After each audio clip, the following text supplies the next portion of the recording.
Good morning, good afternoon, good evening. Welcome to BWTM Sports. This is our football preview for the big match between England and Sweden playing on Sunday for place in the semi-finals of the FIFA World Cup. Thank you for joining us. I'm your host, England Jones.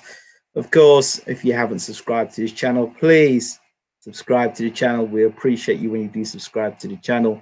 Of course, thank you so much for the support you've shown over the last two preview shows we've done. We did a preview show of England versus Belgium, England versus Colombia. I think we did England. Now we're doing England versus Sweden. So before I get into it, let us talk about this game against Sweden. And you know what?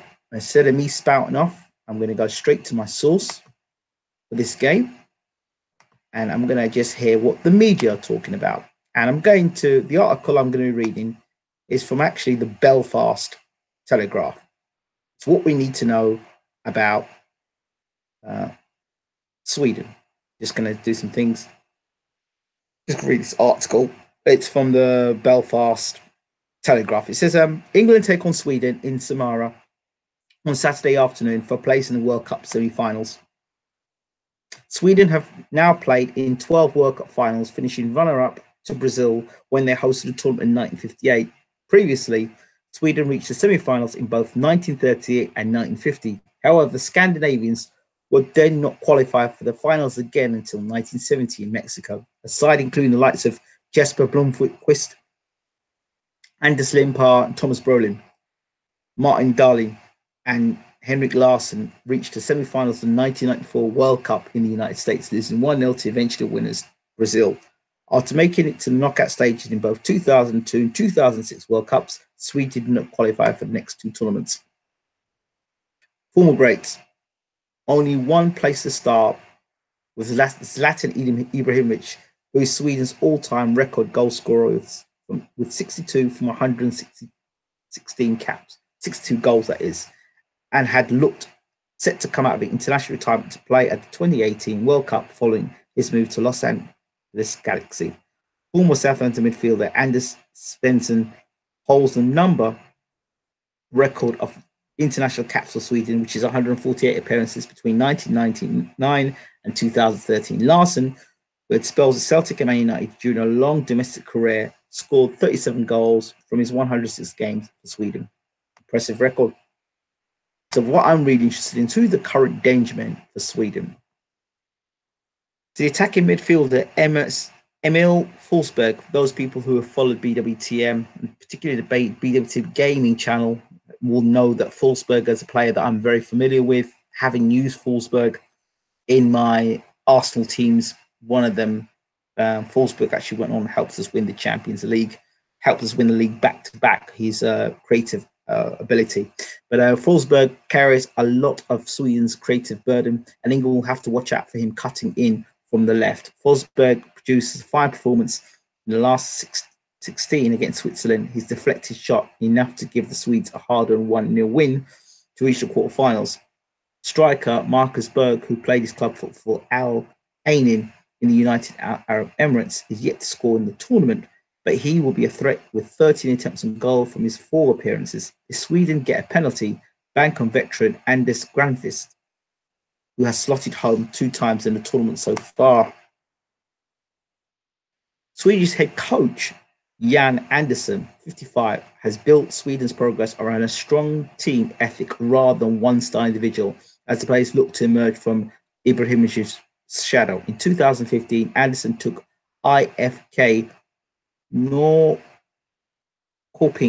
please forgive me, I'm not Swedish, but I've tried, to an unexpected Swedish top flight title and has handed the national team job during 2016, where the team finished bottom of their group. Sweden was second behind France in their World Cup qualifying group, beating the Blues in Solna to help stay ahead of Holland. Again, upsetting the odds, Sweden edged out Italy 1-0 over the 2-legged playoff to secure their place in Russia. Sweden opened their Group F campaign with a 1-0 win over South Korea. And afterwards, the fans drank the city bar dry. They then looked to be on course for a famous result against holders Germany before Tony Kroos drilled in a dramatic stoppage time winner following a free kick. Anderson's squad regrouped and impressively defeated Mexico 3-0 in the final group match to progress to the knockout stages. Switzerland, ranked 6th in the world, were expected to come through their last 16 encounter in St. Petersburg. But once again, the Swedish refused to be brushed aside with another battling performance. Previous matches against England.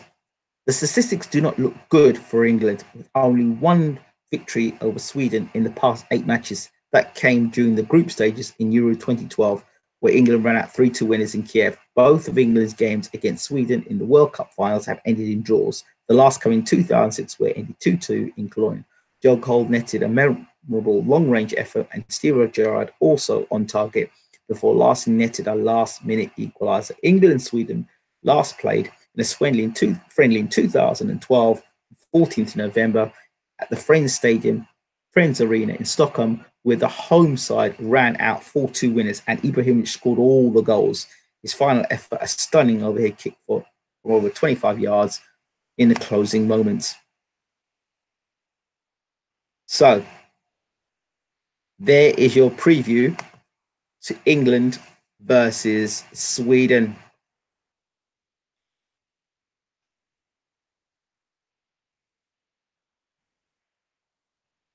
Hi, people.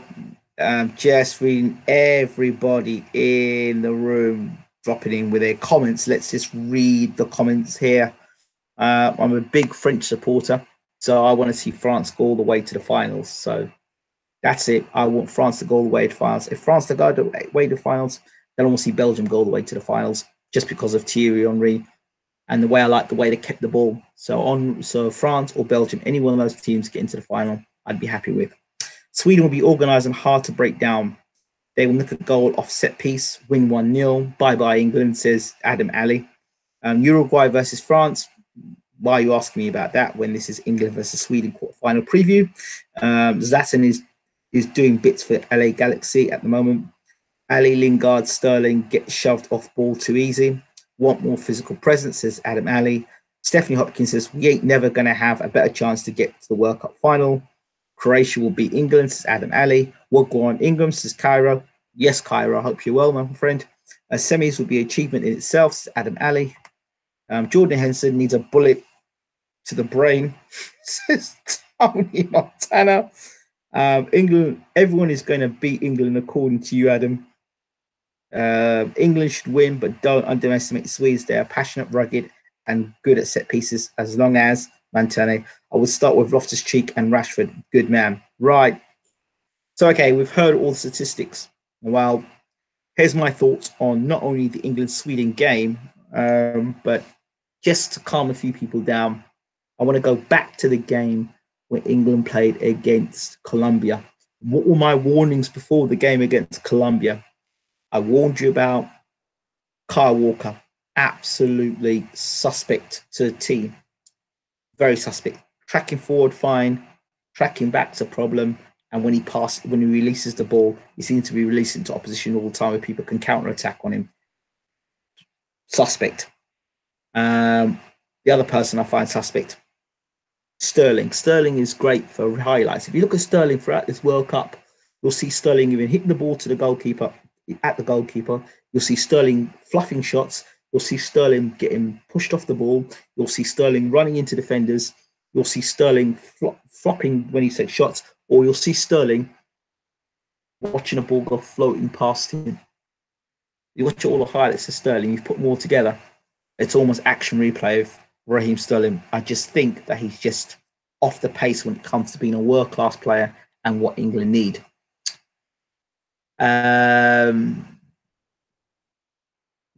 Eric Dyer is another one. It's been a bit of a question mark for me so far. I'm not quite sure what Eric Dyer is doing.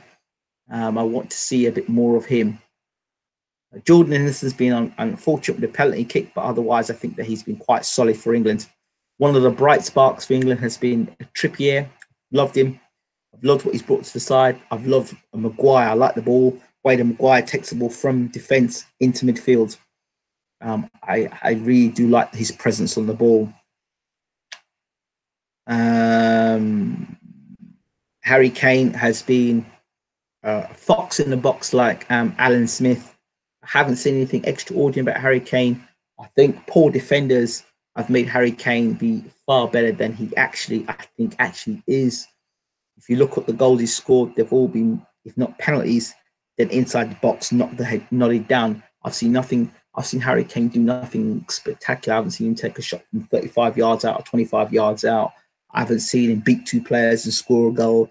I've seen nothing like that. I've just seen Harry Kane as a target man. And at the moment, the only thing Harry Kane's been a target for is abuse. And it's been people pulling him down or pulling him down inside the box. So he is a threat. But I think he's more of a media creation than actually, an out-and-out striker like an Alan Shearer, a Lineker inside the box, a Cavani. Talk about these type of guys, a Cavani in the box. What Thierry Henry was inside the box, a Trezeguet inside the box, or Ronaldo inside the box, Gabriel Jesus inside the box. Neymar, despite all his falling antics and rolling over, we know when Neymar's on the ball, he's a dangerous threat. Even Jesse Lingard has been more of a threat than Harry Kane inside the box. You've seen how he shot the ball out from outside, 25 yards out, and scored that brilliant goal. That's what I want to see from Harry Kane at this time playing for England, and I'm not seeing that as a striker. As for Jamie Vardy, he's doing a lot of running around. I ain't got a clue what Jamie Vardy's doing. He's running around. He's a guy I wouldn't be bringing into England side. I would like to see either Welbeck or Rashford. Sterling out. Absolutely. He's got to go. So Sterling gone. I don't want to see Danny Rose. I like Ashley Young. He's hard working. He gets back and forth. He cuts inside, whips balls into the box. He's a good player. Lots of energy. I like him. He's hard working. I like hard working players. Utility player. I like Ashley Young. I'd like to see Dele Alli, question mark. What exactly has Dele Alli done in this World Cup? Can somebody tell me what Dele Alli's done in this World Cup? Tell me what defining thing has Dele Alli done in this World Cup? If he's not fit, shouldn't be blamed. So give Loftus-Cheek the opportunity. But personally, you take Sterling out and you play Rashford or Loftus-Cheek. I think Loftus-Cheek has to play for creativity. For me, I would play Henderson and Loftus-Cheek in midfield, and I would play I'd play Rashford just playing off Kane. For me, that's how I play that formation. So Kane, so for Rashford, and Kane to just play off Rashford to play just off Kane, rest behind, and have Henderson and Loftus-Cheek playing in midfield. So somebody who's going to hold in midfield and somebody who's going to be able to spray passes in the midfield, I'd like to see. If not that, then you're going to play formation with the winger. Then again, I'd like to see Sterling down that right. I'm not Sterling. I'd like to see Rashford down the right-hand side. So there's my thing there. Or, if you're going to play Young as a fullback or left back, play Young as a left back. Get rid of Danny Rose. I don't want to see Danny Rose. He's too easily knocked off the ball. He too often runs into defenders. I don't want to see Danny Rose. Young in the left back position, playing with Rashford on the left-hand side. That's another thing I'd like to see as well. And then Loftus-Cheek in midfield, just behind Kane. Again, creativity. And at some point, I'd like to see Danny Welbeck on this side as well. Not great for Arsenal. Would like to see him play for England. So that is something for the England side. Want to see more balls whipped into the box, but actually whipped into the box with some purpose. So whether Kane or whoever else is in the box is able to get into it. So penetration is key. England have got to keep a hold of the ball at all times. One very key point about England that I've really liked is the defence. The defence has been very good for 90 minutes. Their defence was very good. England have got to stay defensively sound for 90 minutes. I like the way that if the first guy loses the ball, there's always somebody tracking back there. That's something that's good within Southgate's side. I'm impressed with that.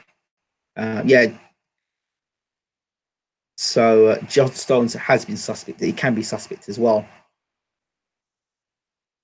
Yeah, Danny Rose came on for 25 minutes against Colombia. Yeah, he may have done because everyone's probably knackered. But to be honest, I'm not a Danny Rose fan. I just feel he's easy knocked off the ball. I'm not convinced in him. I think Ashley Young's a hard-working guy. I do like Ashley Young. Delph, I'd like to have a little more at Delph as well. I'd like to have a look at Delph and see what Delph can provide. What else do I have to mention about England? Let me think. Ball control, keeping hold of the ball, defense is quite good. The other thing, I want people to stop talking about it's coming home. Stop it. Stop it. One of the problems with this England side is a lack of concentration. They switch off. They need to finish teams off. When you get your first goal, and get back to the mark. That's what I'm saying. Get your first goal, get back to the mark, and look to reproduce that and get a second goal. I don't want to see England, when they get their first goal, celebrating like they've won a World Cup. Because that's, for me, mentally where you sort of switch off. We've done it. We're through to the semi-final. Forget that. Score your goal. Quick celebration. Get back to your mark and look to score again. England can't finish games off. Because, for me, the mentality is we've got a goal. We'll sit back and we'll just keep the one goal. For me, England has got to get that second goal. They've got to get that second goal. They've really got to get their second goal. I think England are going to have to score 2 goals inside 90 minutes against Sweden. They must score 2 goals. Otherwise, we're going back to that penalty situation again. And they may have got through a penalty situation once, but can they do it again? I really don't think England should be relying on penalties because they won one penalty shootout that they think now they're the greatest thing since sliced bread. That's the problem with England, and England generally is as a country. We win one thing, we win a game, and we're the world's best. But we haven't played like the world's best. But there's still time. So I want to see us still play attacking football. But the team's gonna be hard to break down. So which means we need more creative players. One, and best way to open teams up that are strong in the midfield, go wide. So we need plenty of width. Solid in midfield and plenty of width. So breaking down the width and whipping balls into the box. That's where I think Kane's going to be effective there, and through the middle. Balls through the middle and down the wings. For me, but England have got to be tight in midfield. I think defensively England have been pretty good. Just a lack of concentration. Pickford's a question mark. Again, he's done well. He saved that goal. I got us through to the next round, but that doesn't make him a world beater. Okay, so we need to look on Italy as our side and say, are we playing like one of the world's best teams? We're not. We have played 2 teams, to be honest, which have defended like savages. That is it. Played 2 teams who've defended like savages. Played against 2 teams that would probably, who are probably better for UFC moves and wrestling, and probably trying to eat players rather than actually footballing skills. And the one team that held onto the ball and kept the ball were Belgium. We could say, Southgate's a masterclass tactician. Well, maybe he is. Maybe he's not. But ultimately, England need to hold the ball, keep control of the ball. And the other thing I'm concerned about England is this passing back in defence, playing from defence, passing the ball around in the defensive area. I just sense that either Walker or Stones or Maguire's going to just make a bad pass, and the defender's going to, striker's going to get onto that, pounce on that, and score. The quality up front hasn't been there so far. I'm just concerned England give the ball away in defence. That's another area that I have concerns about. So I've talked about all the areas of concerns. I think England defensively are good, but please don't pass the ball. And the other thing I don't like about England playing football is they'll pass the ball, they'll progress, they'll get forward, and they'll pass the ball here to the person right there. They're passable from here to here, and they're passable here to here, and then here to there, and then here to here, and here to here. At no point, there's no progression moving forward. There's no bite down, let's go for this. You know what I mean? So I want to see more progressive play from England. So when they get into phases, pass them all, looking to either get wide or through the middle, looking to score goals. So I want to see an England team looking to score goals and score more than one goal. You know what I mean? I want to see England get out and score 2 goals quickly against Sweden. For me, it's important. You've got to play good football to get to the semi-finals and the finals of the World Cup. You've really got to be playing good football now. No more excuses. And it's all right saying we've got the better draw. You have to play. You still got to play these teams. You still got to beat these teams. I mean, I want to see England put on a really good performance now. That's what's needed. Score 2. I suspect you need to score 2 goals against Sweden and score early, because Sweden be one of these teams that are going to be hard, tight, workmanlike, and they've had good form coming into this World Cup. Sweden are no walk in the park. And look at what they've done coming into this World Cup. Look at the caliber the teams have beaten: Italy and France. France already, France potentially could be in the semi-finals. So we need to pay that. We've got to bear that in mind facing against Sweden, not just we're going to beat Sweden. This is another game that England, could potentially get knocked out in. So I'm just warning you, England fans, beforehand, that the reality of what you're facing in Sweden. But England should beat Sweden. I see what people are saying.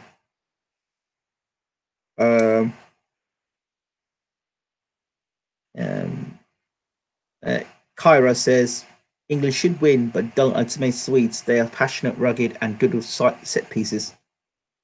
Tony Montana says, as long as I would start with Loftus-Cheek and Rashford. I agree with you there. Swedes are a good side, but at this stage of the World Cup, the Swedes are a great draw. I agree with you, Stephanie Hopkins, totally. They are a great draw, but they're only a great draw if you beat them. They're not a great draw if they knock you out or they take you to penalties.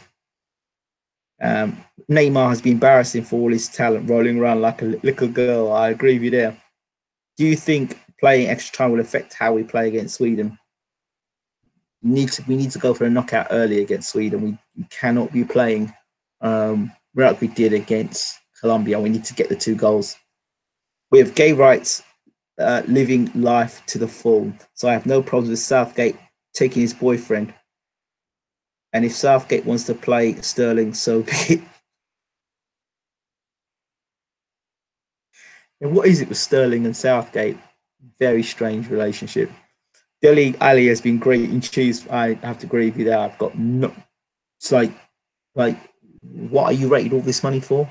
I just don't see it in Dele Ali. I'm sitting down watching to see some greatness from Dele Ali. I don't see it. Don't see it. I saw it with Paul Scholes. I saw it with Gaza. I saw it with Matt Letizia. I just don't see it with Dele Ali. I just don't see what the hype is all about. Not for England, at least. John Stones can be suspect. I mentioned that. Danny Rose, we talked about that. LOL, it's coming home. The boys on plane is the only thing coming home, says Ali. It's coming home, says Michael C. We'll see about that, says Cairo. England only gonna go to the semis, most likely. The way France pushed the ball forward, that's how England should play. I love the French side. We don't see him to have someone who can take good free kick. Got Trippier standing over them. Massive feedback when you talk. Really? Is there massive feedback when I talk?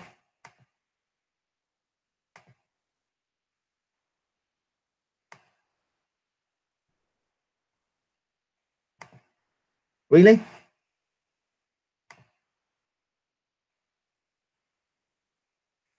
Sound quality is shite. Let me just check myself, see what's going on here with the sound. A little bit of a buzz. Okay.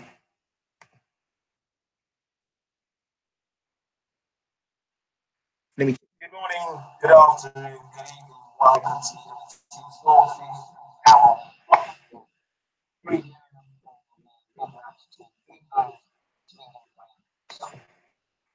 Yeah. Okay. Well, yeah. And good evening to you as well, Mr. Hanson, Graham. Anyway, yeah, it's clear. You can hear what I'm saying. That's what matters. We're still working at things. We're not perfect yet. We're not BBC. We're not ITV, but we're working at things. But anyway, good evening to you as well, Graham. As long as you can hear what I'm saying, that's fine. I will work on it and get there. It could be, but we're working on things. Back to my point. Where were we talking, people? Thank you very much, Kyra. There's a little buzz, but so what? You can hear what I'm saying. Where were we talking? Where were we? Where were we talking? Yeah, free kicks. We do lack somebody who actually is a free kick taker in England. We really do lack that. I think we needed a good free kick taker. It's not too bad, mate. I know people can hear what I'm saying. There's always just somebody in the room who's got something to say. So if you don't like it, mate, thank you. I think at the end of the day that we do need a free kick taker. It's embarrassing every time England take a free kick. It really is.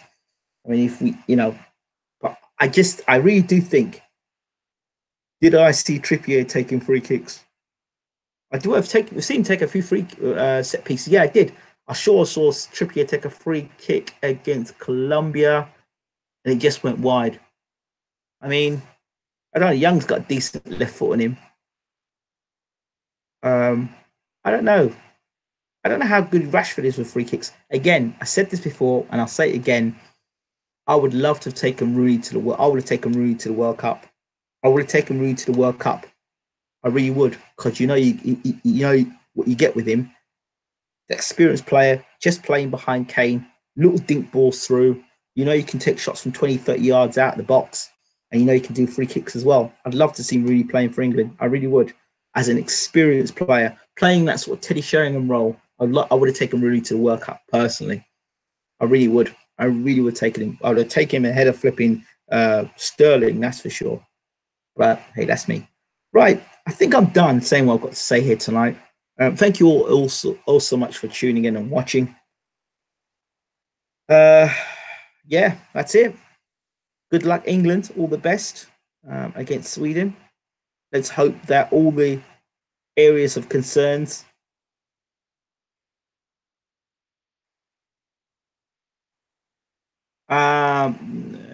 let's hope that England can once again overcome the odds and beat Sweden. Like I said, I hope they play attacking. Hope not reckless. I hope they play attacking. They score early. I hope Sterling's not playing in the side. I hope he actually sees sense and plays Rashford and Loftus Cheek. And yeah, that's about it. Thank you all so much. Don't forget to subscribe as always. Appreciate the love. Thanks again. Take care.